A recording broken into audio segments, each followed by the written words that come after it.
Donc aujourd'hui, nous sommes dans un contexte où il y a une découverte importante de pétrole et de gaz au Sénégal. Les gens posent maintenant la problématique liée au droit des propriétés, mais j'ai fait toujours appel au Code de la marine marchande de 2002 qui, au niveau de l'article 4, définit que le milieu marin n'appartient à personne.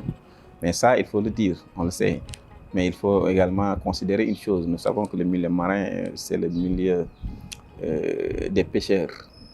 Leur domaine de prédilection, c'est le milieu marin. Nous ne sommes pas dans une zone où on fait de l'agriculture, où on fait de l'élevage, mais ils vont aller là-bas pour puiser.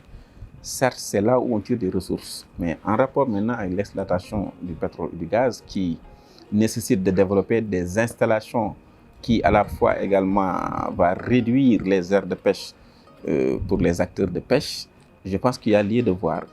Est-ce que ce n'est pas nécessaire de penser à l'harmonisation de ces textes pour prendre en compte les préoccupations de ceux qui seront impactés dans le cadre de cette exploitation pour prendre des bonnes mesures, mais également de réussir à mener une exploitation saine et durable, mais également une exploitation apaisée des ressources. Dans ce contexte, nous avons pris l'initiative de ce projet en partenariat avec Atlas Foundation pour un peu initier une réflexion, surtout globalement, mais surtout dans le domaine de la pêche. Donc, nous avons réuni des experts à la matière, n'est-ce pas, pour débattre et sortir d'une note politique qu'on va partager d'abord avec les parlementaires, pour un peu faire des recommandations, n'est-ce pas, prendre des textes et lois réglementaires pour un peu encadrer cette exploitation-là, pour que un peu le secteur de la pêche puisse bénéficier de ces retombées. Et aussi pour que nos droits de propriété soient sauvegardés. Surtout, c'est un prétexte pour un peu sauvegarder, donner des pistes, n'est-ce pas, de réflexion pour que les parlementaires puissent prendre des lois et règlements pour encadrer cette exploitation-là.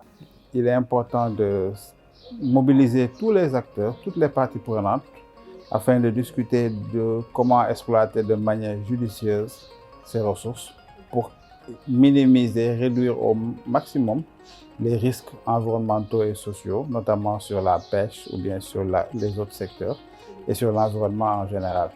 Donc cette initiative est à saluer parce que ça contribue au débat public pour une bonne gouvernance, une gouvernance transparente et responsable du secteur extractif. Et nous avons beaucoup de richesses halieutiques dans la même zone. Il va falloir maintenant gérer aussi bien le secteur de la pêche en termes de... parce que c'est un secteur qui est générateur d'emplois, on parle de 600 000 emplois. Il y a des enjeux de sécurité alimentaire et nutritionnelle également, mais il y a aussi des enjeux économiques importants autour du pétrole et du gaz. Donc toute la complexité de la problématique réside dans l'harmonisation, l'équilibre à trouver entre cette cohabitation entre la gestion du secteur extractif et les intérêts liés au secteur de la pêche qu'il va falloir préserver au maximum. Je pense aussi que l'État doit prendre des mesures pour que l'exploitation et même le forage, qu'on puisse contrôler ça et qu'on puisse délimiter les zones où on doit forer. Parce que vous savez, le milieu marin est assez diversifié, il faut calculer la corail, la mangrove et tout ça. Donc c'est des zones de reproduction. Il ne faut pas que les gens viennent forer dans des zones de reproduction. Il faut que l'État puisse réguler tout ça.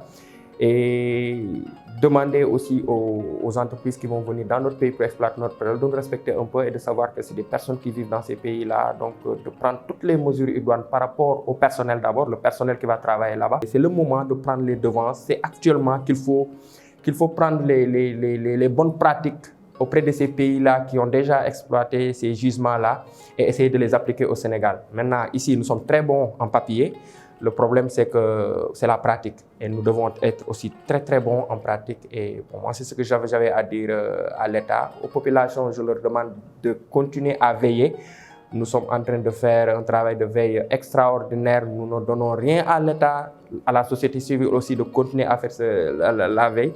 Et voilà, donc je pense qu'il y a une certaine organisation et si nous travaillons de manière collaborative et vraiment en mettant en avant les intérêts du Sénégal. Il va falloir qu'on en parle, qu'on commence à en parler avant qu'on commence à apercevoir les premiers barils. Il faut qu'on en parle parce qu'il y a des préalables. Si on ne règle pas ces préalables, on risque de fausser toute la donne.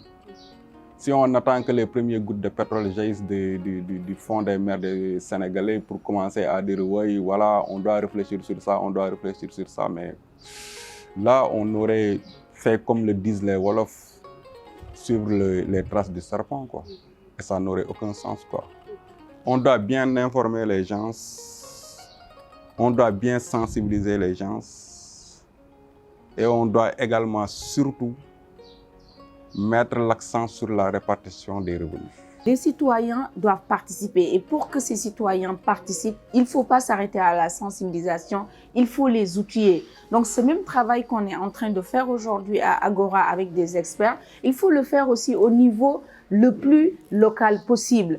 Aller vers ces femmes transformatrices qui sont sur la Petite Côte par exemple et qui seront forcément impactées, discuter avec eux, prendre en compte leurs préoccupations, mais aussi leurs connaissances endogènes qui peuvent renforcer ce contenu local dont on parle. Donc, on va toujours continuer à sensibiliser, on va toujours continuer à échanger avec les populations concernées, mais aussi impactées. Donc, oui, la sensibilisation est importante et on espère que Lead Africa va continuer cette dynamique, aller au-delà des experts, descendre sur le terrain, de sorte que ces populations pour lesquelles on se bat aujourd'hui puissent prendre la parole, dire ce qu'ils pensent et donner eux-mêmes elles-mêmes des recommandations.